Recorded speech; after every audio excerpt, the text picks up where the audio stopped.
On October 23, 2009, a 15-year-old girl led police officers deep into a forest near St. Martin's, Missouri. With swift movements, she showed them exactly what they were looking for: a well, one that she had dug herself. This confirmed for the police that what she had written in her diary was more than just the product of a teenage imagination. What they found left them utterly shocked. They struggled to comprehend the sheer malice that had driven this young girl to such an act. It was hard to believe that someone so young could be consumed by such dark impulses.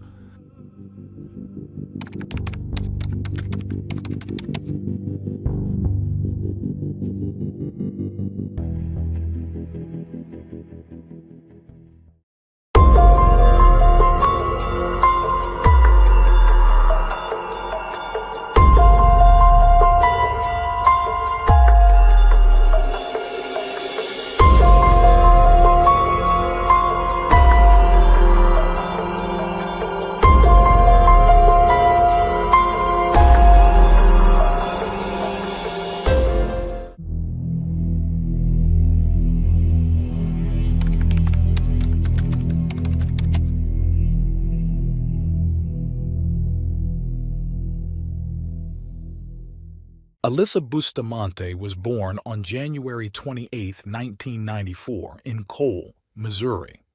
Her arrival was far from planned.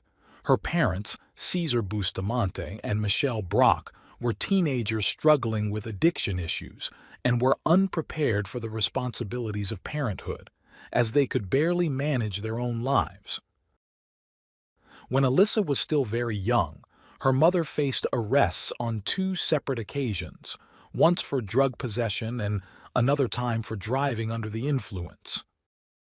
Though they had little interest in raising a child, the couple went on to have 3 more children, twins and a little girl named Emma.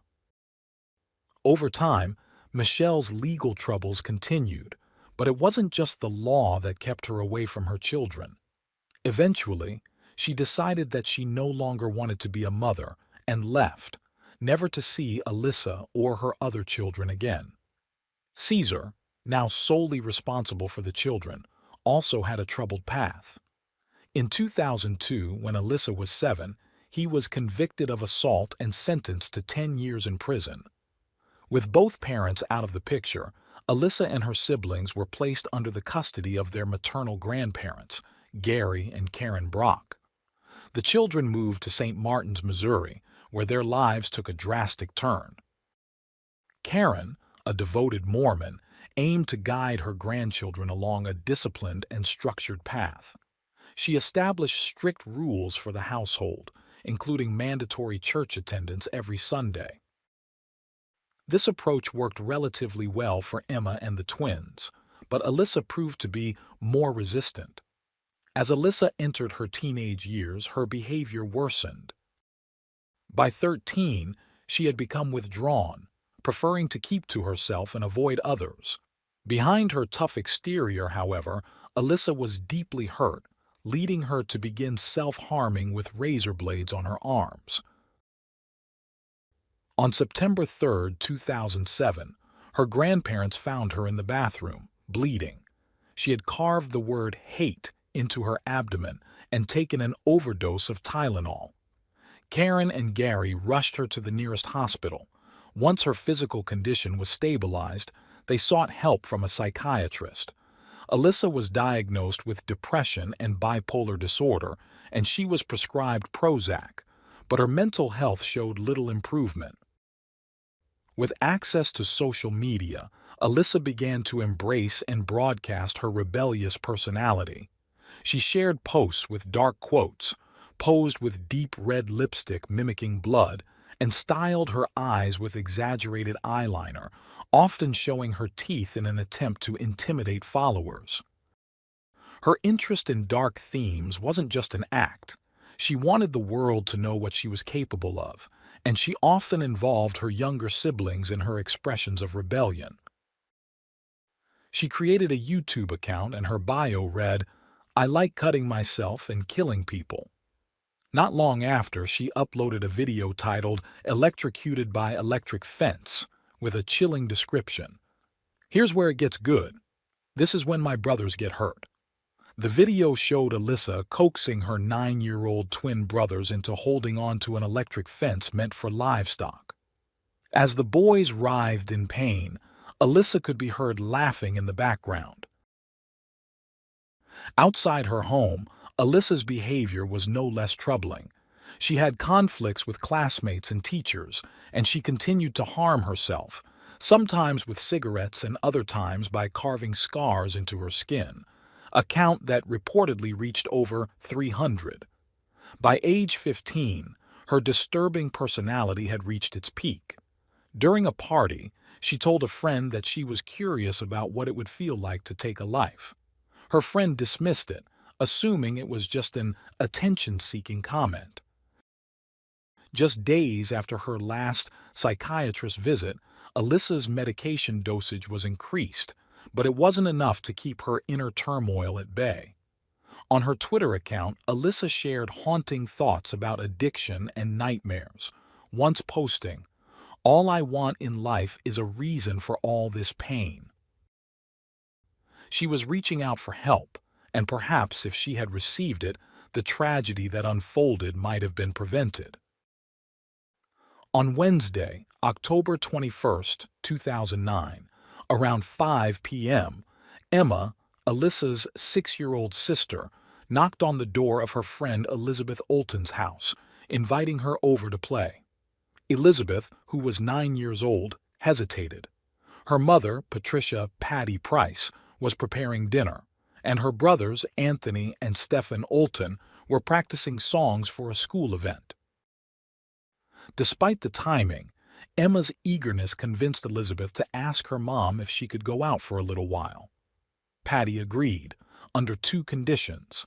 Elizabeth had to return before dark and take her cell phone with her. Happy with the plan, Elizabeth joined Emma, and they walked the short distance to her house, just 4 blocks away. As the evening progressed and daylight faded, Patricia became worried when Elizabeth didn't come back on time. She called her daughter's phone but got no answer, which alarmed her further. She then went to Emma's house to speak with her grandparents. Karen told Patricia that she hadn't seen Elizabeth all day. Growing increasingly distressed, Patricia continued calling her daughter's phone, but each time it went to voicemail. With fear mounting, Patricia decided to report Elizabeth missing at the police station, and the search began immediately. Officers combed the neighborhood, but there was no sign of Elizabeth. By 11 p.m., news of the missing girl had spread, and many volunteers joined the search. Officers at the station tried tracing Elizabeth's cell phone signal, discovering that it was still nearby, somewhere in the wooded area between her home and Emma's house. This discovery puzzled Patricia, as Elizabeth was terrified of the woods and would never have ventured there on her own, especially in the dark. The FBI joined the search effort, deploying specialized dogs and even divers to search the nearest river, but they found no trace of Elizabeth. Then, some volunteers stumbled upon what appeared to be a freshly dug hole among the trees. It was large enough to fit a person, yet when police arrived to inspect it, the hole was empty, leaving them with more questions than answers. Returning to square one, the police decided to interview Emma, the last person known to have seen Elizabeth. Emma grew nervous but eventually admitted that, while playing in the woods, Elizabeth had gotten tangled in some thorn bushes. Emma ran home to ask Alyssa for help and then hadn't seen her friend again after that. With this new information, investigators turned their attention to Alyssa. They discovered that she had skipped school the day before Elizabeth's disappearance, an unusual absence given her spotless attendance record. When questioned at the station, Alyssa appeared calm and composed. Instead of asking her directly about Elizabeth, officers inquired about the strange hole found in the woods. Alyssa claimed she had dug it herself, explaining it was meant to bury dead animals. This response only deepened the investigators' concerns. That same day, police obtained a warrant to search Alyssa's room, where they uncovered disturbing details. Her walls were covered in sketches and phrases, some seemingly drawn in what looked like blood. Among the writings was a chilling statement. "I cut to make physical what I feel inside. I cut to see blood because I like it." The room also contained letters from her father in prison, but nothing immediately connected her to a crime until they noticed something else. A drawing with Emma, written in red, stood out. This made detectives wonder if Alyssa might harbor violent intentions toward her sister and had chosen Elizabeth as an easier target instead. The final piece fell into place when they found her diary. Inside, Alyssa had written disturbing confessions, including a desire to burn down a house with all its occupants inside. On the last page, a date was scribbled, October 21st, 2009, the exact day Elizabeth vanished. Beneath the date, two barely legible words seemed to say "throat" and "cut." Forensic experts worked to recover the full text, while detectives called Alyssa back to the station for further questioning, sensing she was hiding something. This time, Alyssa appeared even more at ease. Investigators didn't hold back, mentioning what they had read in her diary. Cornered, Alyssa finally spoke, but what she revealed left them in shock. Alyssa claimed that Elizabeth had died, but according to her, it was an accident. She had simply fallen in the woods. The officers didn't buy Alyssa's story. Locking eyes with her, they challenged her by saying, "If we find the little girl's body, her throat will be cut." In that instant, Alyssa's expression changed completely. They knew they had caught her. Meanwhile, forensic experts were analyzing the partially erased entries in Alyssa's diary. They recovered a chilling passage that read, "I just killed someone. I strangled and cut their throat and stabbed them. Now they're dead. I don't know how I feel right now. It's amazing. Right after I did it, I felt like, I can't do this," which was actually pretty enjoyable. "Now I'm kind of nervous and shaky. I have to go to church now." Investigators noted that Alyssa spoke of her victims in the plural, which raised questions. While no other disappearances had been reported, the fact remained that Alyssa had dug not one, but two holes in the forest. This, combined with her sister Emma's name written ominously on her wall and the YouTube video where she hurt her younger siblings, led detectives to suspect that Alyssa might have originally planned to harm her siblings, but ultimately targeted a less obvious victim. An alternate theory suggested that Alyssa might have intended to kill again if her crime went undetected. With mounting evidence against her, Alyssa confessed to the crime, though she refused to explain why she had used plural references or dug two graves. On October 23rd, Alyssa led the officers to the exact location of Elizabeth's grave, not the empty hole volunteers had found, but the one that held all the answers.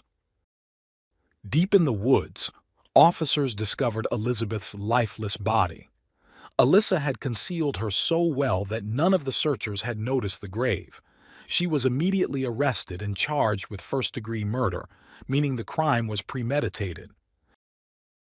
She was taken to the Cole County Jail where she awaited trial. A forensic examination confirmed that Elizabeth had been strangled, her throat and wrists cut, and stabbed.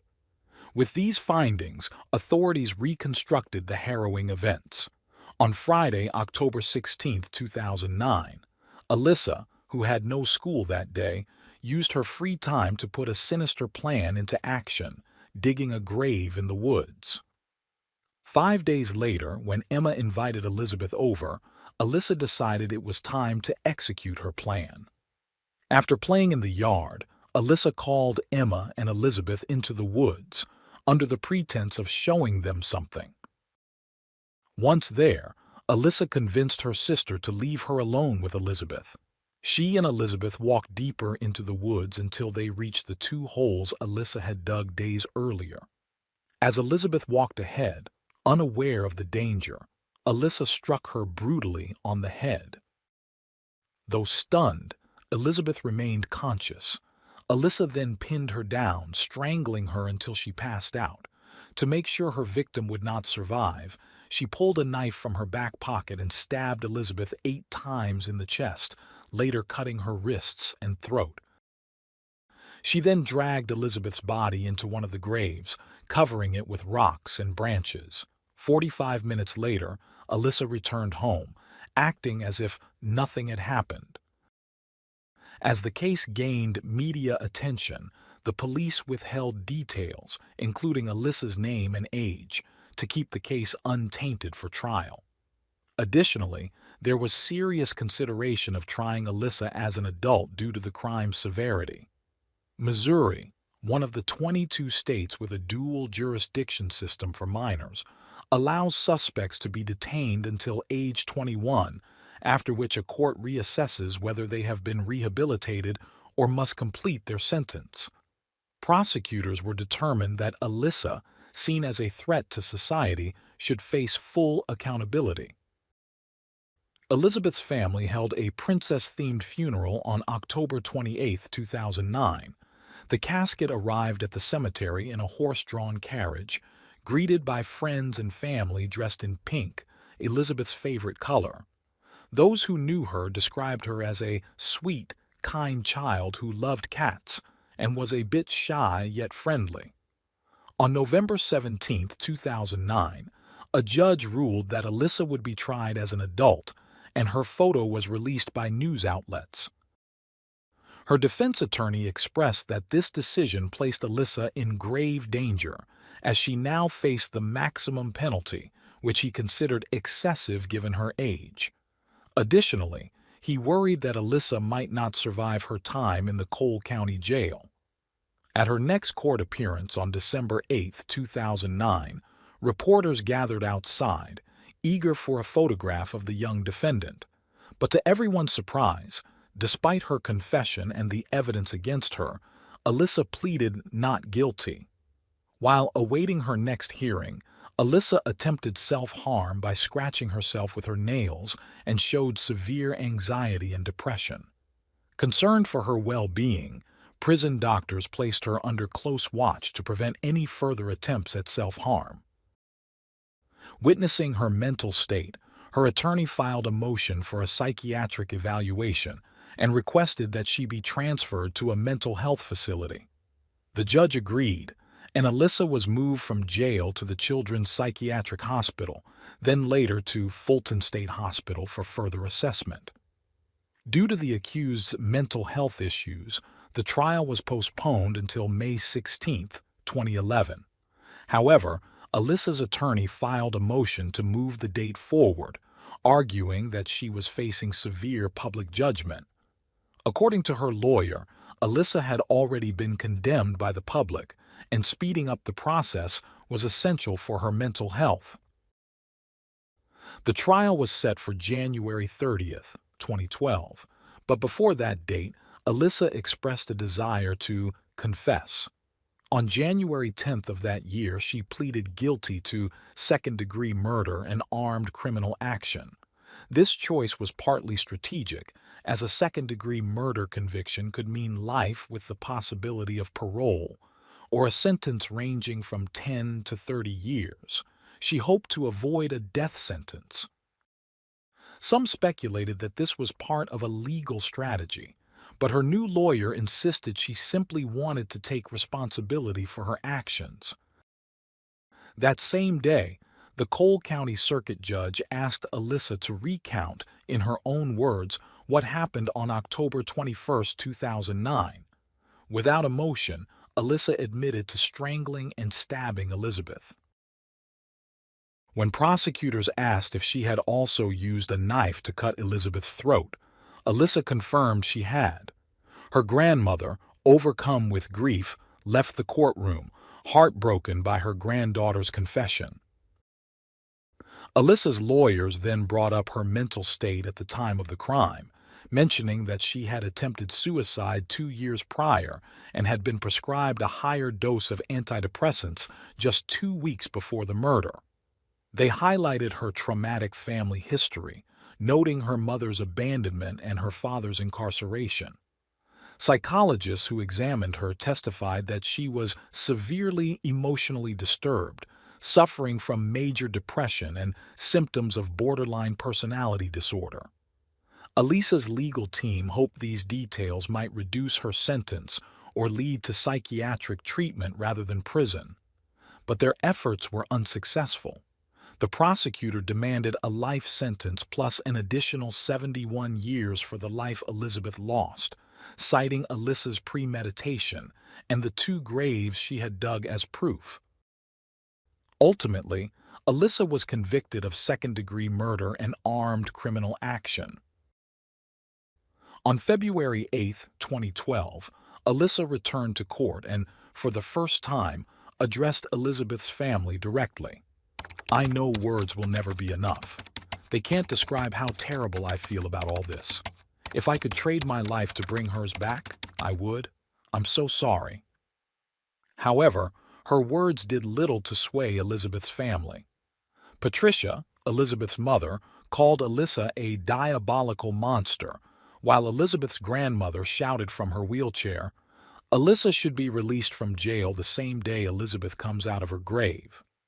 That day, Alyssa was sentenced to life in prison for second-degree murder with the possibility of parole after 35 years and 5 months, meaning she could apply for release when she turns 50.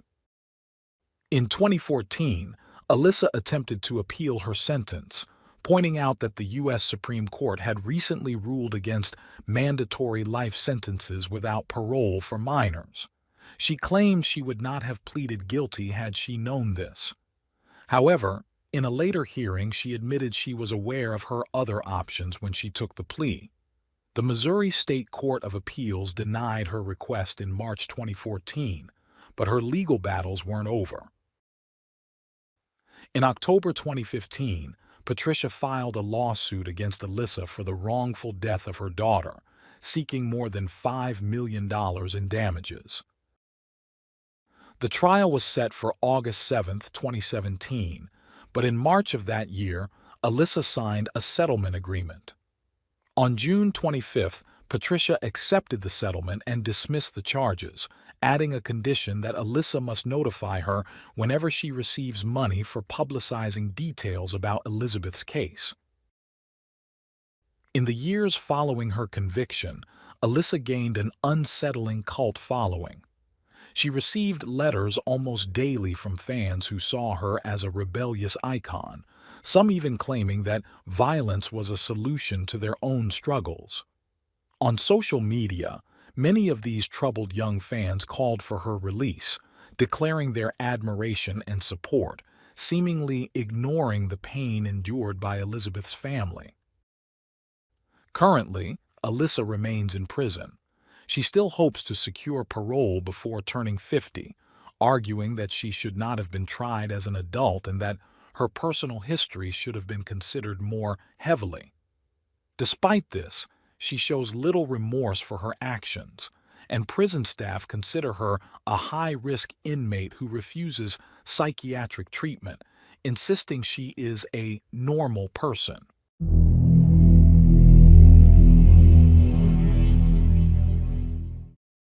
Thanks for tuning in to Unreal True Crime.